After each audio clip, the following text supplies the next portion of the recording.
It began in a railroad station in the Midwest. David Banner, man on the run, and Margaret Lamb, a young girl seeking a cure for her mysterious ailment. How long have you been on the crutches? Almost a year now. You're doing very well. Thanks. Where is the sanitarium you're going to? Tally Falls, about 200 miles upstate. You been there before? No, I only heard about it a little while ago. It's run by a Dr. Charles, Timothy Charles. He's really great, they say. Really. He can cure just about anything. A faith healer? Oh, no, nothing like that. He's a real doctor. He uses some kind of new ray. Ray? A radiation machine, like X-rays, only different. It's called a Meson ray. Meson ray? Yes, you've heard about it? No, not exactly. Or not as a cure for anything, or as a ray. But I know something about Mesons. They're like X-rays, right? Well, yes and no. Mesons hardly exist, or exist only for a short time in a cyclotron. I never heard of a Meson ray, but that's what this Dr. Charles uses? Yes. They say he can cure almost anything. Cancer, arthritis, anything. Look, here's some literature on it. Testimonials? Isn't it marvelous? Yes. Yes. Isn't it? Train number 141 now leaving at track 16 for Lawrence, Barnesville, Tally Falls, Aversham, Leadville. There's my train. Well, let me help you. I can do it all right. Yes, you're handling the crutches very well. The other doctors you've been to, Maggie. Oh, they all say the same thing. What? Nothing, Mr. Benson. Really nothing. I got so tired of them. So tired. They gave up? Pretty much. Well, here's the gate. It was nice meeting you, Mr. Benson. And thanks for the coffee. I'll buy you another. And breakfast on the train. Oh? You're going on the same train? Yes, didn't I tell you? How far? To Tally Falls. And Dr. Timothy Charles.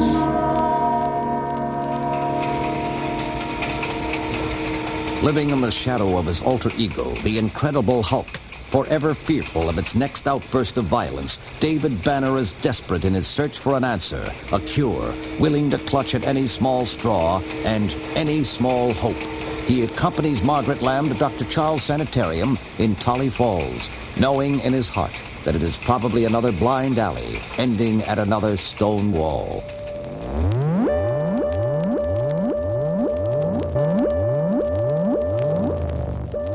All right, Mr. Benson. That about does it for today. You can get up.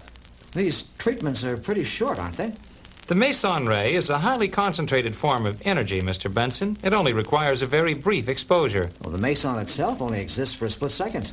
Yes, that's right. I want you to take these pills, Mr. Benson. One before each meal and one at bedtime. Cora, Yes, Doctor. any more treatments this afternoon? Miss Lamb. Oh, yes, Margaret Lamb. You can prep her, Cora. Yes, Doctor. You have something on your mind, Mr. Banner? A question? It's about Maggie Lamb. We came up on the train together. A lovely girl. Have you diagnosed her condition, Doctor? Yes, of course. Why? Well, from what she told me, it could quite possibly be muscular dystrophy. Is that right? I was just wondering. I don't recall hearing that radiation of any kind could be effective in such cases. Mr. Benson, are you a doctor? I was only trying to I point out... asked, are you a doctor? No. Yet you come in here, you talk about Mesons as though you know all about them. You diagnose muscular dystrophy in a patient on a train without any examination. You question my ethics. I wasn't questioning your ethics. Then I question yours, and I question your qualifications to make a diagnosis of anything. You came here because, as you describe it, you suffer periods of agitated depression. Is that right, Mr. Benson? Yes. And have you suffered any of these depressed periods since you've been here? No. Then suppose you just relax and take your treatments. And let me be the doctor, huh?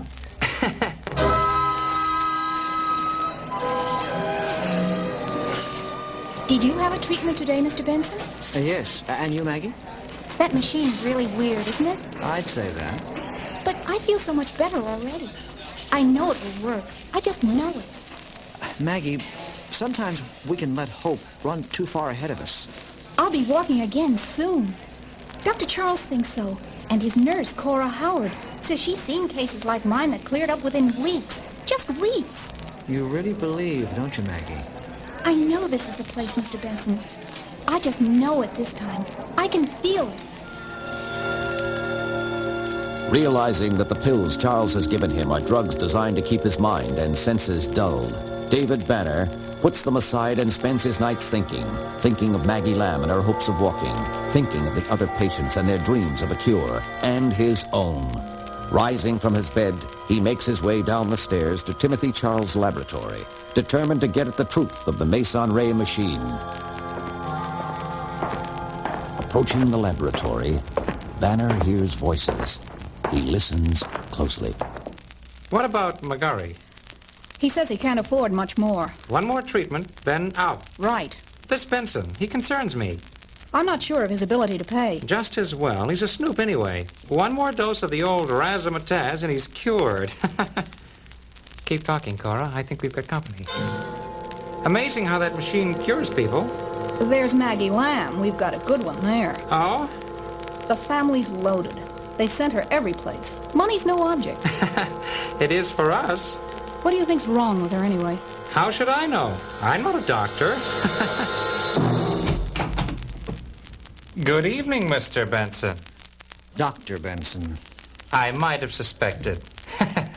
Come in, Dr. Benson. Come in and sit down. Cora and I were having tea. Would you like some tea? Why not? Some tea for Dr. Benson, Cora. Coming up.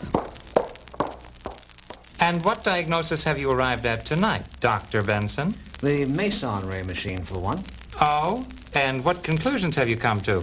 That it's a simple ultraviolet ray machine, which can be dangerous in itself. True.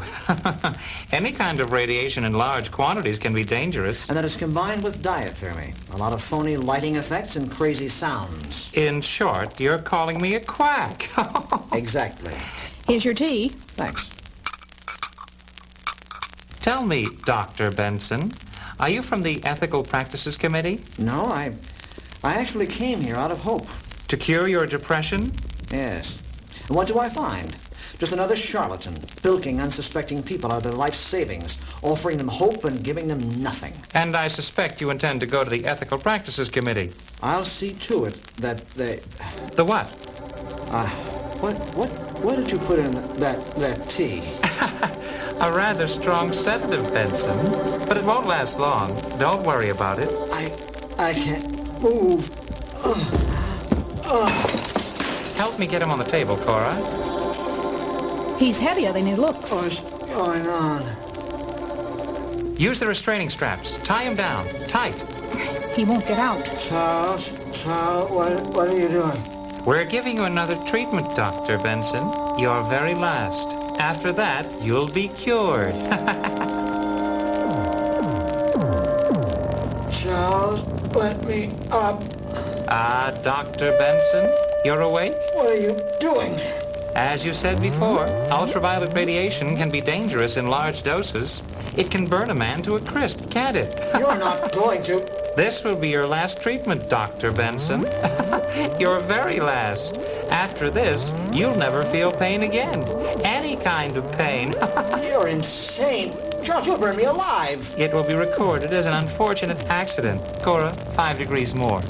The UV intensity? And the heat intensity. Charles, don't. Why not? Dr. Benson, all in the cause of science, huh?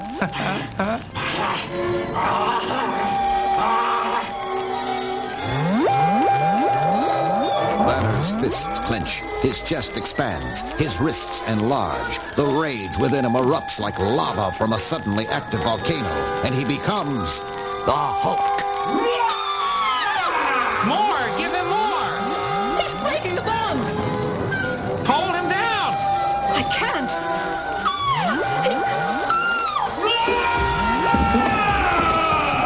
Keep him away from that machine! It's hot!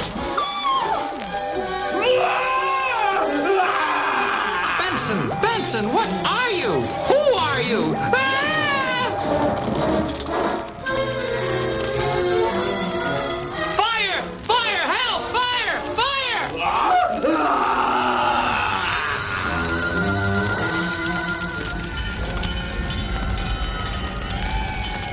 Over here, Maggie. Over here.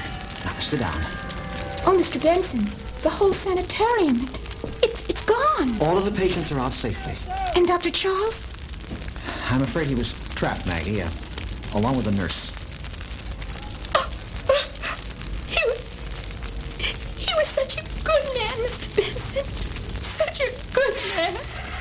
Yes. And such a nice man.